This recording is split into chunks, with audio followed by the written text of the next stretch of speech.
بسم اللہ الرحمن الرحیم۔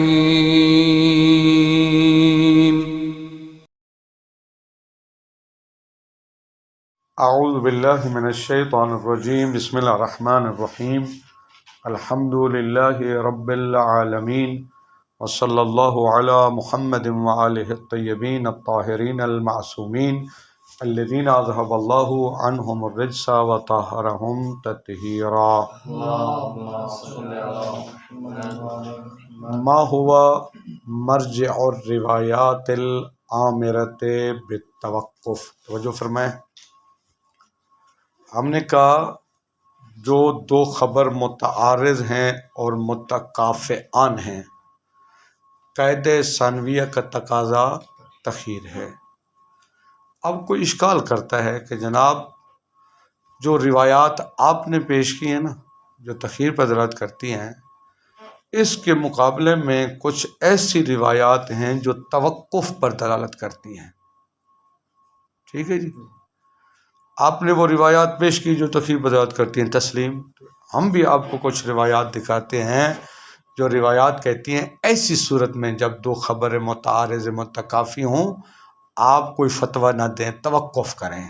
ٹھیک ہے جی، مثال کے طور پر ایک شخص امام صادق علیہ السلام سے پوچھتا ہے کہ مولا دو طرح کی روایتیں نقل ہوئی ہیں، ٹھیک ہے، مثلا ایک میں کہا گیا کہ اس عمل کو انجام دو، دوسری میں کہا گیا اس عمل کو انجام نہ دو، تو ہم کیا کریں؟ امام نے فرمایا اس بندے کو چاہیے وہ فوراً فیصلہ نہ کرے، انتظار کرے، امام سے ملاقات کرے، یا جو امام کا قابل اعتماد ہے، جو امام کے آراء کو جانتا ہے، اس سے ملاقات کرے اور پھر ان سے مسئلہ پوچھ کے حل کرے۔ اس کا مطلب کیا ہوا کہ اس کو اپنی طرف سے تخیر حاصل بلکہ وہ توقف کرے۔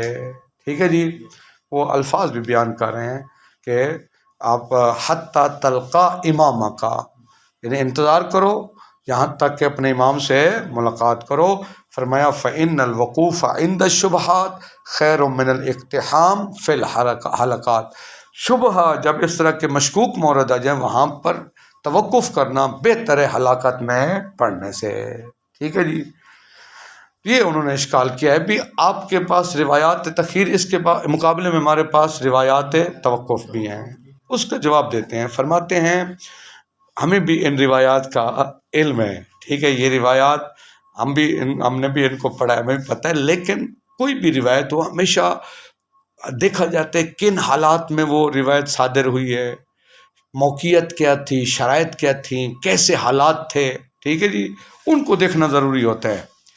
تو کہتے ہیں خود آپ نے جو روایت پیش کی ہے اس میں کیا کہا گیا ہے؟ کہا گیا ہے کہ اگر یعنی روایت کہتی ہے اس وقت توقف کرو جب تک امام تک رسائی ممکن ہے، یا جو امام کا قابل اعتماد ہے اس تک رسائی کیا ہو، ممکن ہو۔ یعنی اس کا کیا مطلب ہے؟ یعنی ممکن ہونے کا مطلب ہے جب امام سے پوچھو گے تمہیں علم حاصل ہو جائے گا، یا جو امام کا قابل اعتماد ہے اس سے جب پوچھو گے تو تمہیں علم حاصل ہو جائے گا۔ کہتے ہیں ایسی صورتحال میں ہم بھی یہی کہتے ہیں، عقل بھی یہی کہتی ہے کہ فوراً آپ عمل نہ کریں، توقف کریں، امام سے ملیں، امام کی رائے کو معلوم کریں، یا امام کے قابل اعتماد سے ملیں اور اس کی رائے کو معلوم کریں اور عمل کریں۔ لیکن جناب یہ روایت بیان کر رہی ہے کہ جب امام یا امام کے قابل اعتماد صحابی بندے تک رسائی ممکن ہو۔ ہم بات کس کی کر رہے ہیں؟ ہم بات اس صورت کی کر رہے ہیں کہ جہاں پر امام تک یا امام کے قابل اعتماد ساتھی کا رسائی ممکن نہیں ہے، اس صورت میں ہم بھی تسلیم کرتے ہیں کہ کیا ہے، توقف کرنا چاہیے۔ لیکن ہم بات کس کی کر رہے ہیں؟ ہم کہتے ہیں جب امام تک رسائی ممکن نہ ہو تو ایسی صورت میں آپ کو تخیر حاصل ہے۔ ٹھیک ہے جی، امام وہ تو حدیث کے الفاظ حتی تلقا امامک، یعنی اس کا مطلب ہے امام تک رسائی ممکن ہو، یہاں تک کہ تو امام سے ملاقات کرے۔ جہاں مثلا آج کا زمانہ ہے، آج امام سے ملاقات ممکن نہیں ہے، جو امام کا وہ جو قابل اعتماد ہو وہاں تک رسائی ہماری ممکن نہیں ہے، تو آج کے دور میں ہمیں کیا ہوگی، تخیر ہوگی۔ اس کا ترجمہ دیکھ لیں، آسان بات ہے۔ ما ہوا مرجع الروایات الآمرۃ بالتوقف، مرجع کیا ہے ان روایات کا جو روایات توقف کا امر کر رہی ہے۔ ہم نے تو پیچھے روایات پیش کی جو تخیر بدلت کر رہی ہیں، تو وہ ان روایات کا مرجع کیا ہوگا؟ ان روایات کا کیا کریں گے آپ جو روایات توقف کا امر دے رہی، حکم دے رہی ہیں؟ فرماتے ہناک روایات تأمر بالتوقف والصبر الی لقاء الامام، کچھ روایات ہیں جو ہمیں حکم دے رہی ہیں کہ آپ توقف کریں اور صبر کریں الی لقاء الامام، یہاں تک کہ امام سے ملاقات کریں، او لقاء من یخبر بحقیقت الحال من بطانت علومہم علیہم السلام، یا اس سے ملاقات کریں جو حقیقت حال سے آگاہ ہے، من بطانت علومہم، محمد وآل محمد کے علوم اور نظریات سے، یعنی جو امام کے آراء کو جانتا ہے، جو ان کا قریبی ترین ساتھی ہے، تو آپ توقف کریں یہاں تک کہ امام سے ملاقات کریں۔ اگلے جملے کا میں نے ترجمہ کیا، جو امام کا قابل اعتماد ہیں۔ وَمَعَهَا، اب جب یہ روایات توقف کو حکم دے رہی ہیں، کیف یکون التکلیف وهو التخیر بین الخبرین المختلفین، کیسے آپ نے فتویٰ لگا دیا کہ دو مختلف خبروں میں تخیر ہے؟ کیسے تخیر ہوگی جبکہ روایات کس کا حکم لگا رہی ہیں؟ توقف کا حکم لگا رہی ہیں۔ وہ روایت پیش کرتے ہیں، کہتے ہیں روال کلینی ان سماع ان ابی عبداللہ علیہ السلام قال، امام صادق علیہ السلام نے فرمایا سألتہ، وہ راوی کہتا ہے کہ سألتہ ان رجل، میں نے ایک مرد کے بارے میں پوچھا امام سے، میں نے امام سے، یہ قالا سے مراد وہ سماع کہتا ہے سألتہ، میں نے امام علیہ السلام سے پوچھا، ان رجل، ایک مرد کے بارے میں، اختلف علیہ رجلان من اہل دینہ فی امر، دو مرد وہ بھی اہل دین، دیندار، وہ اختلاف رکھتے ہیں اس ایک مرد کے بارے میں، فی امر، کسی معاملے میں، کلاہما یروی ہے، اس نے دو قسم کی روایتیں کی ہیں، احدہما یامر باخذہ، ایک روایت کہتی ہے کہ آپ اس کو لے لیں، والآخر ینہاہ عنہ، اور دوسری روایت اس پر عمل کرنے سے نہیں کر رہی ہے، کیف یصنع، کیا کیا جائے ایسی صورتحال میں؟ یعنی دو روایتیں، ایک ہی شخص دو روایتیں نقل کرتا ہے، ٹھیک ہے جی۔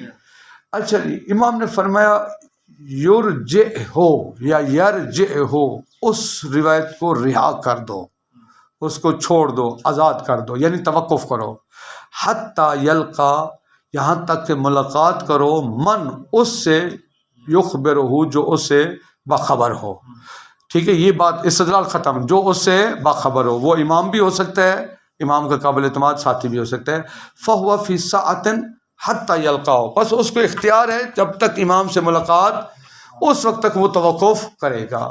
یہ ایک روایت۔ وفی مقبولت عمر ابن حنظلہ المعروفہ حینما، یہ معروف کیوں کہا ہے؟ چونکہ یہ بہت بڑی روایت ہے، اس کا ایک حصہ یہ پیش کر رہے ہیں، اس میں بہت سارے سوالات جوابات ہیں، ان میں سے ایک ہی ہے حینما انتہا السائل، یہاں تک کہ سوال کرنے والا پہنچ گیا، یعنی مختلف سوال کر رہا تھا، وہ پہنچ گیا الی، اس بات کی طرف کہ مساوات الخبرین فی المرجحات، کہ مرجحات میں تو خبریں مساوی ہیں، کسی کو ایک کو دوسری پر ترجیح حاصل اب کریں تو ہم کیا کریں؟ قال، امام نے فرمایا اذا کان ذالک، جب ایسا مسئلہ ہو، فرجع ہو، اس کو رہا کر دو، چھوڑ دو، توقف کرو، حتی تلقا امامک، یہاں تک کہ اپنے اوپر تھا من یخبرہ یا من یخبرہ، نیچے ہے حتی تلقا امامک، فإن الوقوف عند الشبہات خیر من الاقتحام فی الحلقات، یہ شبہات کے وقت، مشکوک موارد میں وقوف، ٹھہر جانا، فتویٰ نہ دینا، یہ بہتر ہے کہ انسان غلط فتویٰ دے اور بعد میں وہ واقعے کے مطابق نہ اور ہلاکت میں پڑ جائے۔ ٹھیک ہو گیا؟ تو کہتے ہیں والاول، روایت اول، یامر، ہمیں حکم دے رہی ہے بالتوقف، توقف کا، منذ بد علم، شروع سے ہی، آپ فوراً کوئی فتویٰ نہ کریں، ٹھیک ہے جی۔ والآخر، اور دوسری روایت یامر بہی، بہی کا مرجع وہ بھی توقف کا امر دے رہی ہے، کب؟ بعد مساواتہما فی المرجحات، یعنی جب مرجحات میں دونوں مساوی ہوں۔ شروع میں کہا کہ پہلی والی روایت میں مرجحات کی بات نہیں ہے، یہاں مرجحات کیا ہے؟ دونوں مساوی ہوں۔ وَعَلَىٰ كُلِّ تَقْدِيرٍ يَنْفِيَانِ التَّخِيرِ، یہ دونوں روایتیں تخیر کی نفی کر رہی ہیں، ہر حالت میں دونوں روایتیں کہ تخیر نہیں ہے بلکہ توقف ہے، ٹھیک۔ لہذا آپ نے روایات پیش کی جو تخیر برداشت کریں، اس کے مقابلے میں یہ روایات ہیں جو تخیر کی نفی کر رہی ہیں۔ فرماتے ہیں والجواب ان هذا القسم من الروایات محمول علی صورت تمکن من لقاء الامام، ہمیں بھی ان روایات کا پتہ ہے، لیکن ان روایات کا حمل کیا جائے گا اس صورت پر جب امام سے ملاقات، امام سے او من لقاء الامام او من لقاء بطانۃ علوم، یہ جو امام کے قابل اعتماد ہیں ان سے ملاقات تک توقف ہے، یعنی امام یا امام کے قابل اعتماد تک رسائی ممکن ہو، ان روایات کو اس پر حمل کریں گے۔ یہ روایت کہتے ہیں جہاں امام یا امام کے قابل اعتماد ساتھی تک رسائی ممکن ہے وہاں توقف کریں، ٹھیک ہے۔ اس کو ہم بھی تسلیم کرتے ہیں، اس کو عقل بھی یہی کہتی ہے۔ اگر آپ کے پاس دو متعارض خبریں آ گئی ہیں اور گھنٹے کے بعد 2 گھنٹے کے بعد شام کو امام سے آپ کی ملاقات ہو رہی ہے تو ٹھیک ہے، جا کر امام سے مسئلہ پوچھ لو، علم حاصل کر لو، علم تفصیلی حاصل کرو، شبہات میں نہ پڑو، توقف کرو، فوراً فتویٰ نہ دو۔ وَيُشْهِدُ لِهَذَا الْجَمْعِ نَفْسُ الْحَدِيثَيْنِ، خود یہی 2 حدیثیں اس جمع کی گواہ ہیں، اور یہ جمع عرفی ہے، اور یہ ایسی جمع ہے جس کو صاحبان عقل کیا کرتے ہیں، تسلیم کرتے ہیں۔ ففی الاول، پہلی روایت میں کیا ہے، یرجعہ یا یرجعہ، باب فعال پڑھیں یا باب وہ ثلاثی مجرد، ایک دونوں ترجمہ ٹھیک ہے۔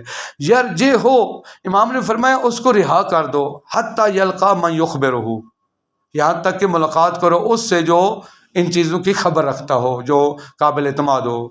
اے یخبرہ بحقیقت الحال، یعنی جو حقیقت حال کو جانتا ہو۔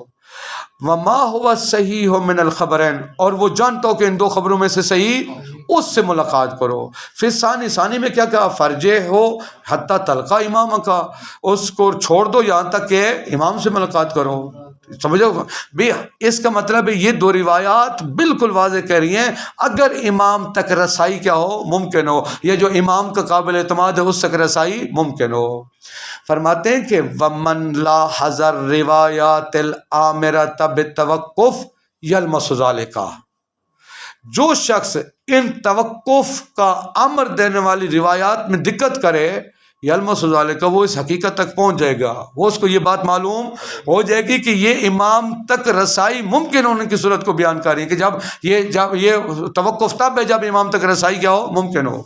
فإن من الرواة من کانا یتمکن من لقاء الامام والسماع منہ، بعض راوی ایسے ہیں جن کا امام سے ملاقات کرنا اور امام سے سننا ممکن ہے۔ ومنہم من لم یمکن متمکنا من لقائہ، بعض وہ ہیں جن کے لیے امام سے ملاقات کرنا ممکن الا ببذل معن، امام بیٹھے ہوئے کوفہ میں، بندہ رہنے والا ہے وہ کسی بصرہ کے دور دراز دیہاتوں میں، امام بیٹھے مدینہ میں، رہنے والا ہے کہیں جناب وہ کوفہ کے کسی دور دراز دیہات میں، اس کے یعنی اس تک امام تک جاننے کے لیے بہت پیسہ خرچ کرنا جب پڑتا ہے، اس کے پاس اتنا ہے نہیں، یعنی جس کے لیے مشکل ہے۔ وقت مسافت بعیدۃ، اور بڑی طویل مسافت طے کرنی پڑے گی امام سے ملاقات کرنے کے لیے، اس کا مطلب ہے اس کا امام سے ملاقات کرنا مشکل ہے۔ سنیں، یعنی دونوں کو ایک ساتھ ملیں، یا امام سے ملاقات کرنا ممکن ہی نہیں ہے جیسے آج کا دور ہے، یا ممکن ہے لیکن اس کے لیے بہت زیادہ دقت چاہیے، بہت زیادہ مشکلات کا سامنا ہے، پیسے لگانے پڑیں گے، امام بہت دور والے شہر میں بیٹھے ہوئے ہیں۔ تو 2 قسم کے ہو گئے، ایک ہے مثلا کوفہ میں امام تشریف فرمائیں اور وہ جو مسئلہ پیش ہے وہ بھی کوفہ میں ہے، تو ٹھیک ہے آرام کریں، شام کو امام آئیں گے نماز میں مسجد میں جا کے امام سے پوچھ لیں گے۔ دوسرا وہ ہے کہ امام کوفہ میں ہے، بندہ کسی اور دور دراز علاقے میں ہے، وہاں سے کیسے پہنچے ہے، ٹھیک ہے۔ تو فرماتے ہیں فالامر بالتوقف راجع الی المتمکن، وہ جو توقف کا حکم دینے والی روایات ہیں وہ روایات ہیں، یعنی وہ اس صورت کو بیان کریں جب امام سے ملاقات کیا ہو، ممکن ہو۔ والامر بالتخیر، اور وہ روایات جو تخیر کا حکم دیتی ہیں الی الثانی، وہ ان کے لیے ہیں جو جن کی امام تک رسائی بہت مشکل ہے یا ممکن ہی نہیں ہے۔ لہذا جہاں امام کی رسائی ممکن ہے، یعنی اس کا مطلب ہے علم حاصل کرنا ممکن ہے، وہاں ہم بھی قائل ہیں کہ وہاں توقف کریں، لیکن ہم بات کر رہے ہیں جب امام تک رسائی بہت مشکل ہے یا ممکن ہی نہیں ہے تو اس صورت میں تخیر ہے، ٹھیک ہے کہ یہ بات ختم ہو گئی۔ الصورۃ الثانیہ، توجہ فرمائیں، پہلی صورت کیا تھی، الخبران متعارضان. اب المتعارضان اگلی صفت کیا تھی؟ المتکافیان. اب ہے الصورۃ الثانیہ الخبران المتعارضان غیر المتکافئین. کیا مطلب سنیں؟ یعنی ایک روایت کو دوسری روایت پر ترجیح حاصل ہے. ٹھیک ہے جی.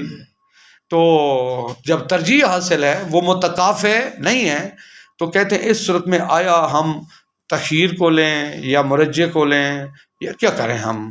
پھر مرجحات کی بھی قسم ہیں. بعض مرجحات منصوص ہیں، بعض غیر منصوص ہیں. کیا کریں؟ فرماتے ہیں کہ فرض کریں اگر دو روایتیں ہیں متعارض ہیں، ایک کے پاس مرجح موجود ہے، دوسرے کے پاس مرجح موجود نہیں ہے، تو ہم کیا کریں ایسی صورت میں؟ ٹھیک ہے جی. تو کہتے ہیں کہ تو سب سے پہلے ہمیں 2-3 باتیں کرنی پڑے گی. سب سے پہلی بات یہ کرنی پڑے گی مرجحات کون کون سے ہیں. ٹھیک ہے نا، مرجحات کیا کیا ہیں. دوسرا یہ سوال کرنا پڑے گا کہ آیا یہ مرجح کو لینا واجب ہے یا اختیار ہے. تیسری یہ بات کرنی پڑے گی مرجحات کی 2 قسمیں ہیں. بعض مرجحات منصوص ہیں، یعنی باقاعدہ اس ترجیح کو امام نے اپنی روایت اور نص میں بیان کیا ہے، اور بعض کیا ہیں غیر منصوص ہیں. تو ہر ایک کی علیحدہ علیحدہ بات کرتے ہیں. لہذا سب سے پہلی بات ہے الامر الاول فی بیان المرجحات الخبریہ. ہم وہ مرجحات کو بیان کرتے ہیں کہ وہ مرجحات ہیں کون سی کہ جو ایک خبر کو ترجیح دیتی ہیں دوسری خبر. یہ مرجحات تقریباً 5 بیان کیے ہیں صاحب کتاب نے. لیکن یہ نقطہ ذہن میں رہے، یہ جو مرجحات ہیں نا، یہ جو 5 کے 5 سب تسلیم نہیں کرتے، سب کو ان میں اختلاف ہے. صاحب کتاب 2 مرجح ایسے ہیں جن کو 100% قبول کرتے ہیں، باقیوں کو قبول نہیں کرتے ہیں. ٹھیک ہے جی. وہ کہتے ہیں جب ایک روایت مطابق ہو قرآن کے، یہ ایسا ترجیح ہے، کہتے ہیں اس میں کسی کا کوئی اختلاف نہیں ہے. ایک اور مرجح ہے کہ جب ایک روایت عامہ اہل سنت کے مخالف ہو، یہ ترجیح ہے. اس کا مطلب ہے جب وہ مخالف ہے تو ہمارے مذہب کے مطابق ہے. یہ 2 مرجحات ہیں، اس کو سارے تسلیم کرتے ہیں. کچھ مرجحات ایسے ہیں جن کو سارے تسلیم نہیں کرتے. توجہ فرمائیں. الصورۃ الثانیہ الخبران المتعارضان غیر المتکافئین اذا کان هناک خبران او اخبار متعارضہ. 2 یا چند متعارض خبریں ہیں، وَيَكُونُ لِأَحَدِهِمَا تَرْجِيحٌ عَلَى الْآخَرِ، اور ان میں سے ایک کو دوسری پر ترجیح حاصل ہے. فَيَقَعُ الْكَلَامُ فِي الْأُمُورِ الثَّلَاثَةِ. 3 امور میں بحث ہوگی. نمبر 1 التعرف علی هذه المرجحات. سب سے پہلے ان مرجحات کی پہچان ہونی چاہیے. نمبر 2 هل الأخذ بذی المزیت واجب اور راجح. ذی المزیت والی روایت یعنی جس کو جو مرجح ہے، ترجیح والی روایت، آیا اس کو لینا واجب ہے یا ترجیح رکھتا ہے.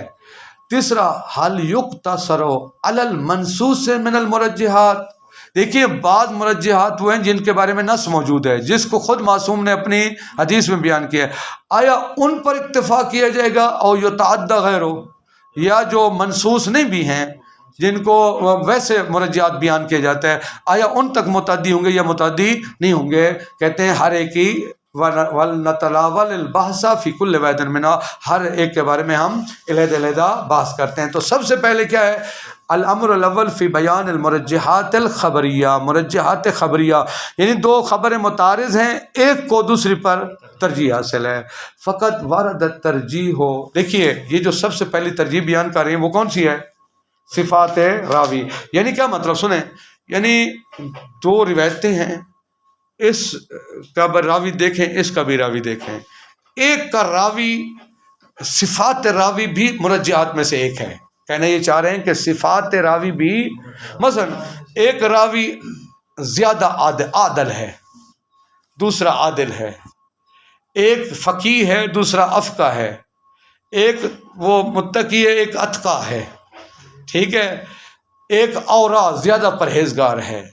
تو بعض اصولی یہ فرماتے ہیں جو عادل اور اتقی اور اورا ہے اور عادل ہے، اس کو دوسرے پر کیا ہوگی؟ ترجیح حاصل ہوگی. کیا مطلب؟ یعنی اس کی روایت کو لیں گے، دوسرے کی روایت کو چھوڑ دیں گے. کہتے ہیں یہ ترجیح باقاعدہ روایت میں بھی پیش ہوئی. اب اسی روایت کی بات کرتے ہیں. دیکھیے فقط وارد ترجیح بصفات الراوی. صفات راوی کی ترجیح وارد ہوئی ہے، یعنی روایات میں باقاعدہ یہ منصوص ہے. مثل العدلیت، جیسے ایک راوی عادل ہو، افضل و تفضیل کے سیغے ہے نا، دوسرا ایک عادل ہے دوسرا عادل ہے، ایک فقیہ ہے دوسرا افقہ ہے، ایک صادق ہے دوسرا اصدق ہے، ایک متورع ہے دوسرا اورا زیادہ پرہیزگار ہے۔ فی غیر واحد من الروایات، یہ فقط وردت ترجیح بصفات الراوی فی غیر واحد من الروایات، صفات راوی کی ترجیح بہت ساری روایات میں وارد ہوئی ہے، التی نذکر بعضا، ان میں سے ہم بعض کو ذکر کرتے ہیں۔ بات سمجھ آ گئی؟ اچھا جی، وہ ان میں سے ایک روایت یہ ہے، بڑی تفصیلی روایت ہے۔ ایک روایت یہ ہے، روال کلینی بسند صحیح عن عمر بن حنظلہ، ٹھیک ہے جی، قالا، وہ کہتے سال تو ابا عبداللہ علیہ السلام ان رجلین، میں نے دو مردوں کے بارے میں سوال کیا، من اصحابنا، وہ ہمارے اصحاب میں سے ہیں، بینہما منازعۃ، ان کے درمیان جھگڑا ہے، فی دین، کسی قرض کے مسئلے میں، یعنی ایک کہتے تو میرا مقروض ہے، دوسرے کہتے میں مقروض نہیں ہوں، اور میراثن، یہ ایک کہتا ہے کہ میرا میراث میں حصہ ہے، دوسرے کہتے تیرا میراث میں حصہ نہیں ہے۔ اب ان کا آپس میں جھگڑا ہوتا ہے، فتحاکما الی السلطان، وہ بادشاہ ظالم، اس زمانے میں جو بنو امیہ، جو بنو عباس کے جو وہ سلاطین تھے، ان کی طرف وہ فیصلہ لے جاتے ہیں، تحاکما یعنی فیصلہ لے جاتے ہیں اس سلطان، و الی القضاة، اور اس زمانے کے قاضی جو ان کے ان ظالم اور جابر بادشاہوں کے قاضی مقرر تھے، اپنا معاملہ ان کے پاس لے جاتے ہیں۔ تو راوی کہتے ایحل ذالک، کیا اس مومن بندے، ان دو مومنوں کے لیے جائز ہے کہ وہ ان ظالم بادشاہ کے قاضی کی طرف اپنا معاملہ لے جائیں اور ان سے فیصلہ کروائیں؟ قال، امام علیہ السلام نے فرمایا، من تحاکم الیہم، جو ان ظالم بادشاہوں اور ان کے قاضیوں کی طرف اپنا معاملہ لے جائیں، اپنا فیصلہ ان سے کروائیں، فی حق او باطل، چاہے وہ حق پر ہوں یا خود وہ حق پر ہوں، یا ایک بندے کو پتہ ہے میں حق پر ہوں، دوسرا میرا قرضہ نہیں دے رہا، اور ایک دفعہ بندے کو خود پتہ ہے کہ میں ناجائز ہوں، دونوں صورتیں، چاہے بندہ حق پر ہو یا حق پر نہ ہو، اگر وہ ان کو اپنا حکم بنائیں، ان سے فیصلہ کروائیں، فَإِنَّمَا تَحَاكَمَ إِلَى الطَّاغُوتِ، اس کا مطلب ہے انہوں نے طاغوت کو اپنا فیصلہ کرنے والا بنا دیا ہے، وہ طاغوت کے پاس چلے گئے ہیں، ٹھیک ہے جی۔ اور نیچے آیت بیان کریں، آیت منع کر رہی ہے، وَمَا يُحْكَمُ لَهُ، دیکھیے اب جب وہ اس کے پاس لے گئے فیصلہ، اس ظالم قاضی کے پاس، یا جو ظالم حکمرانوں کے قاضی ہیں، وہ ایک کے حق میں فیصلہ کر دے، حتیٰ فیصلہ بھی حق پر ہو، وہ جو کھائے گا وہ حرام کھائے گا، وہ اگرچہ اس کا حق ہے، لیکن فیصلہ کس نے کیا ہے؟ ناجائز قاضی نے کیا ہے۔ عبارت ہمیشہ عبارت سمجھے، وما یحکم لہ، اور ان کے لیے جو کیا جائے گا، حکم دیا جائے گا، جو فیصلہ کیا جائے گا، فإنما یاخذ صوتا، اب وہ فیصلہ کر کے مال ایک کو دے دیتے ہیں، وہ جا کر گھر میں خرچ کرے گا تو یہ کیا ہوگا؟ حرام ہوگا۔ وإن کان حقا ثابتا لہ، بے شک وہ اس کا اپنا حق ہی کیوں نہ ہو، کیوں بھی، یعنی کیوں کا جواب اس وجہ سے کہ وہ تو اپنا، اس کا حق ہے، اس کو اپنا حق ملا ہے، لأنہ اخذہ بحکم طاغوت، انہوں نے طاغوت کے حکم سے اپنے مال کو اخذ کیا ہے۔ وما امر اللہ ان یکفر بہ، یہ ما کا عطف کریں بحکم طاغوت، و بحکم ما، ان کے حکم سے اس نے مال حاصل کیا ہے، امر اللہ، جن کے بارے میں اللہ نے حکم دیا کہ ان یکفر بہ، ان کا انکار کرو، ان کے کفر کرو، ان کی بات نہ مانو، یعنی اس کے ہاتھ میں مال ان کے ذرائع سے ہے جن کے اللہ تعالیٰ نے کہا ہے کہ ان کی بات نہ مانو۔ قال اللہ تعالیٰ، اللہ تعالیٰ فرماتے ہیں، یریدون ان یتحاکموا الی الطاغوت، یہ لوگ کیا چاہتے ہیں کہ طاغوت سے اپنا فیصلہ کروائیں، وقد امروا ان یکفروا بہ، جبکہ ان کو حکم یہ ہے کہ وہ ان کا انکار کریں، ان کی بات نہ مانیں۔ اب امام نے منع فرما دیا، اگر دو مومنوں کا جھگڑا ہو جاتا ہے، کسی کوئی مالی جھگڑا ہو گیا ہے، وراثت کا ہے، قرض کا ہے، تو امام نے منع فرما دیا کہ وہ کسی اس ظالم بادشاہ اور ان کے قاضی کی طرف رجوع۔ راوی کہتے قلت فکیف یصنعان، تو پھر وہ کیا کریں؟ قال، امام نے فرمایا، ینظران من کان منکم ممن قد روا حدیثنا، ینظران کا مطلب یہ وہ رجوع کریں اس کی طرف جو ہماری حدیثوں کا راوی ہے، اس عبارت کا ترجمہ یہ ہے، ینظران کا مطلب ہے وہ رجوع کریں، من اس کی طرف، کان منکم جو تم میں سے ہیں، ممن قد روا حدیثنا، جنہوں نے ہماری حدیثوں کو، یعنی وہ ایسی صورت میں لوگ کیا کریں، ان کی طرف رجوع کریں جو ہماری حدیثوں کے راوی ہیں، وَنَظَرَ فِي حَلَالِنَا وَحَرَامِنَا، ان کی طرف رجوع کریں جو ہمارے حلال اور حرام میں دقت رکھتے ہیں، وَعَرَفَ أَحْكَامَنَا، ہمارے احکام کو جانتے ہیں، فَلْيَرْزُوا بِهِ حَكَمًا، توجہ فرمائیں، ان کو چاہیے وہ اسی شخص کو اپنا فیصل قرار دیں، حکم کے مطلب فیصلہ کرنے والا، اسی کو اپنا قاضی اور جج سمجھیں، اسی کو اپنا فیصلہ کرنے والا بنائیں۔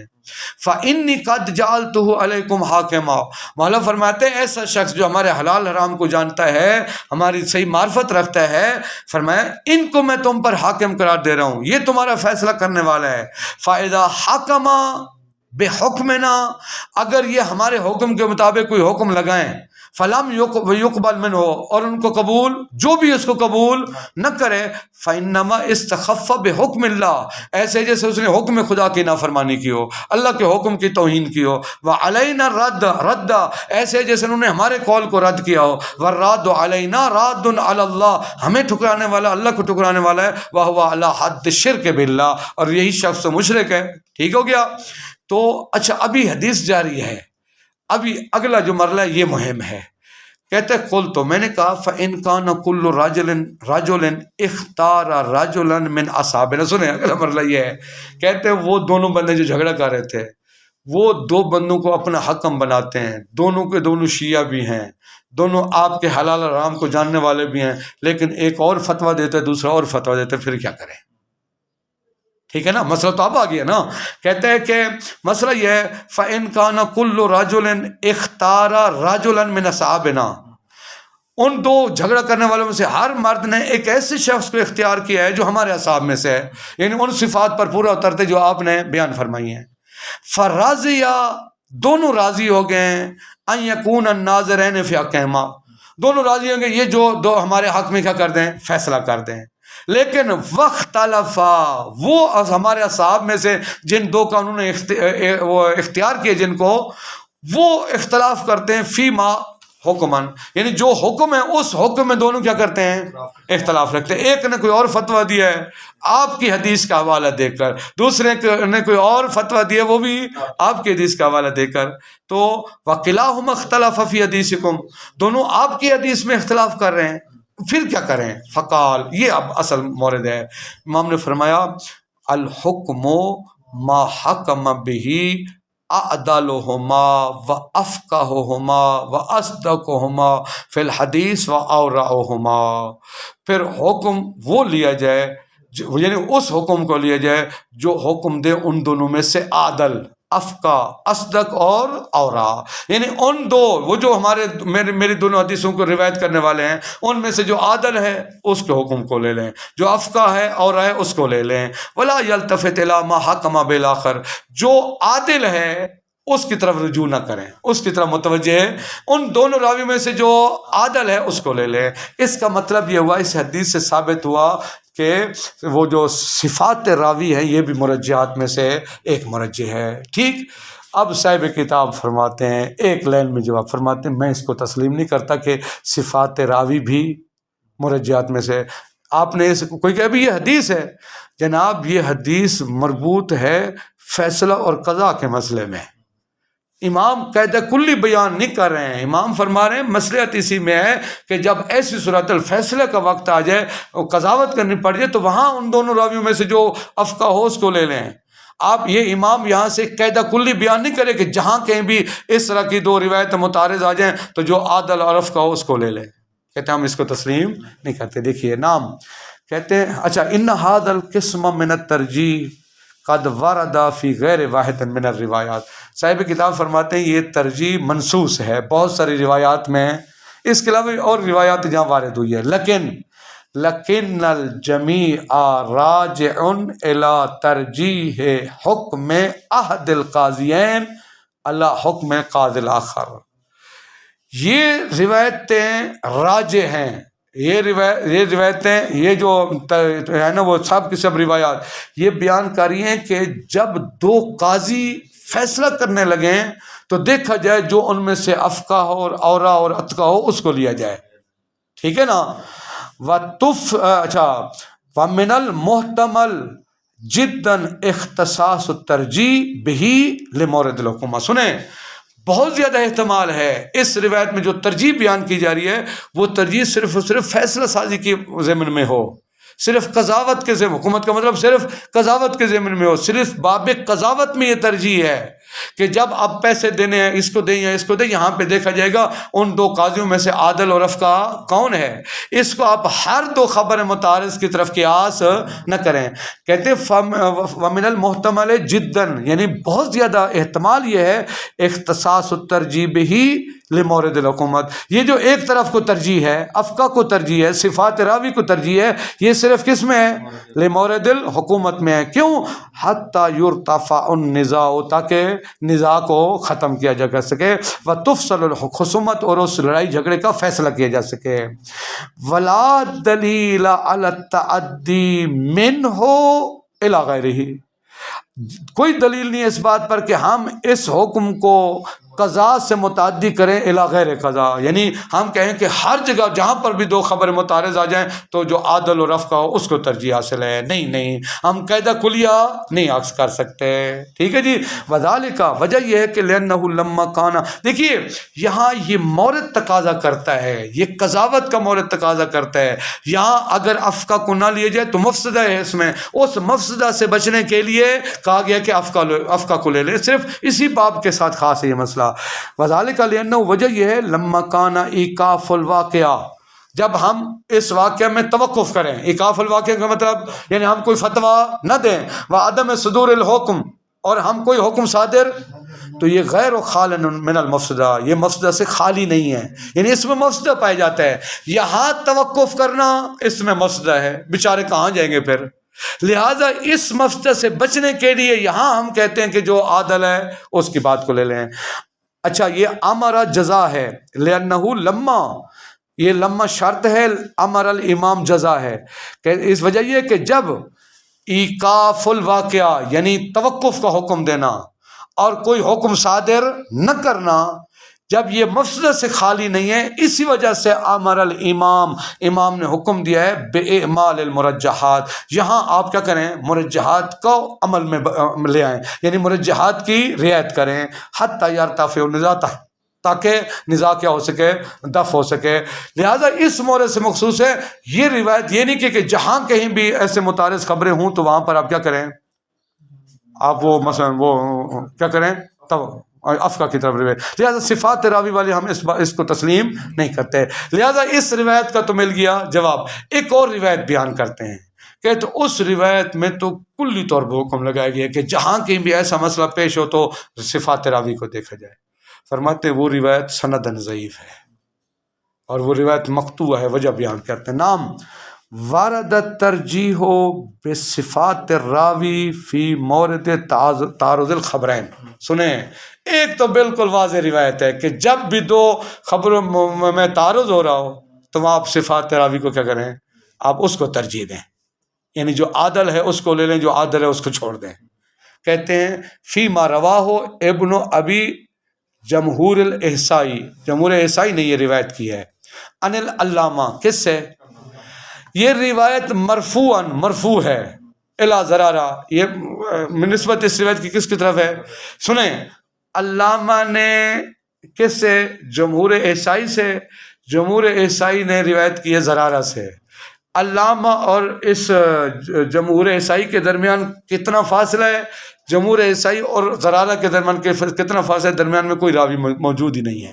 خود بیان کریں. لیکن روایت فاقدۃ للسند، یہ روایت فاقد سند ہے. یرویہا، یہ روایت کون کر رہا ہے؟ ابن ابی جمہور الاحسائی. یہ کب فوت ہوا ہے؟ المتوفى حوالی سنہ 900، یعنی تقریباً 900 ہجری میں، ٹھیک ہے، فوت ہوا ہے. اس نے کس سے روایت کی ہے؟ ان العلامہ، علامہ سے. علامہ کب وفات پائے؟ المتوفى، ٹھیک ہے جی، 726. انہوں نے کس سے؟ ان زرارہ سے. زرارہ کب فوت ہوئے ہیں؟ 150 ہجری میں. سمجھا کی بات نا؟ یعنی یہ اس نے جمہور عیسائی نے روایت کی، میں نے شاید شروع میں اشتباہ بیان کیا ہے، جمہور عیسائی نے روایت کی علامہ سے، علامہ نے روایت کی ہے زرارہ سے۔ جمہور عیسائی اور علامہ کے درمیان 200-250 سال کا فاصلہ ہے، پھر علامہ اور زرارہ کے درمیان اتنے 100 سالوں کا فاصلہ ہے، لہذا یہ کون سی روایت ہوگی؟ مقطوعہ ہے۔ وَمِثْلُ هَذَا لَا يَصِحُ الْاحْتِجَاجُ بِهِ أَبَدًا، اس طرح کی روایت کبھی بھی اس کے ذریعے آپ دلیل قائم وَلِأَجْلِ ذَلِكَ، اسی وجہ سے لَمْ نَعْتَمِدْ عَلَيْهَا، ہم اس پر اعتماد وَعَلَى ذَلِكَ لَيْسَ هُنَا دَلِيلٌ صَالِحٌ لِوُجُوبِ التَّرْجِيحِ بِصِفَاتِ الراوی، کوئی ہمارے پاس ایسی چیز موجود نہیں ہے جو دلیل بن سکے اور صلاحیت رکھے کہ واجب ہے صفات راوی کو ترجیح دینا، یعنی صفات راوی مرجحات میں سے ایک ہے، کوئی دلیل اس کو ثابت، لہذا ہمارے نزدیک یہ مرجحات میں سے نہیں، اگرچہ بعض اصولی اس کو مرجحات میں سے سمجھتے ہیں۔ وصلی اللہ علی محمد وعلی